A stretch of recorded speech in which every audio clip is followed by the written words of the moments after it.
তারাবি অবশ্যই আপনি 8 রাকাত করবেন। তবে রাসূল সাল্লাল্লাহু আলাইহি ওয়াসাল্লামের সুন্নাহ যেটি সারা বছর পর্যন্ত রমজান এবং রমজানের বাহিরে আমল হতো, সেটি হচ্ছে রাসূলের আমল হচ্ছে 11 রাকাতের বেশি ছিল না।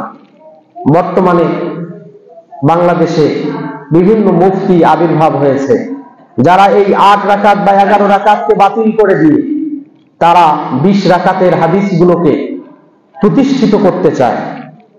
তাদের উদ্দেশ্যে একটি কথা, সেটি হচ্ছে বুখারী এবং মুসলিমের হাদিস প্রমাণ করে রাসূল সাল্লাল্লাহু আলাইহি ওয়াসাল্লাম 11-র বেশি করতেন না। সুতরাং আপনারা যতই ফটর ফটর করেন না কেন, কোনো লাভ হবে না। এই বাংলাদেশ একদিন সহিহ হাদিসের দখলে আসবে ইনশাআল্লাহ। কোরআন এবং সহিহ সুন্নাহর কথা যারা প্রচার করে তাদের দখলে আসবেই আসবে ইনশাআল্লাহ। আপনাদের হারা গেছে সম্ভবত কয়েকদিন আগে একজন বিখ্যাত মুফতি ওয়াজ করে গেছে, তাই না? আপনাদেরকে অনেক গালিও দিয়েছে, আপনারা মনে কষ্ট পেয়েছেন, কিন্তু কষ্ট পাওয়ার কোনো কিছু নাই। একমাত্র বেদাতীরাই সহিহ হাদিসকে যারা অবলম্বন করে, সহিহ হাদিসকে যারা মানে, তাদেরকেই গালিগালাজ করে। দেখুন আজকে কত বছর পরেই আজকে আহলুল হাদিসরা যেই হাদিসটা প্রচার করে আসতেছিল সেই শত বছর আগ থেকেই, সেটি হচ্ছে যে সূর্য অস্ত যাওয়ার সময়টাই হচ্ছে ইফতারের সময়। সতর্কতামূলক যেই সতর্কতা অবলম্বন করে 2 মিনিট 3 মিনিট 4 মিনিট 5 মিনিট দেরি করে ইফতার করা হয়, সেটি আসলে কোনো প্রয়োজন নাই কিংবা কোরআন এবং হাদিস সম্মত নয়।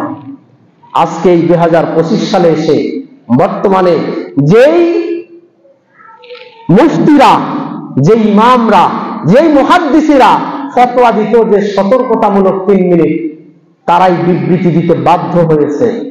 তারা বলছে রাসূল সাল্লাল্লাহু আলাইহি ওয়াসাল্লামের সুন্নাহ হচ্ছে সূর্য অস্ত যাওয়ার সময়টাই হচ্ছে ইফতারের সময়। আলহামদুলিল্লাহ, সহিহ হাদিসের বিজয় হয়েছে। শুধু একটি নয়, এরকম শত শত হাদিসের বিজয় হবে ইনশাআল্লাহ। শুধু একটু অপেক্ষা করুন। এবারে যেরকম ইসলামী ফাউন্ডেশন থেকে গুরুত্ব দিয়ে আমাদের আহলুল হাদিসদের সময়টাকে তারা গুরুত্ব দিয়ে প্রচার করেছে এবং এরকম ভাবেই টাইমিং সিটিং করেছে, এরকম ভাবে প্রত্যেকটা সহিহ হাদিস বাস্তবায়ন হবে ইনশাআল্লাহ। সুতরাং মন খারাপের কোনো দরকার নেই। আসুন আমরা কোরআন এবং সহিহ হাদিস মেনে চলার চেষ্টা করি।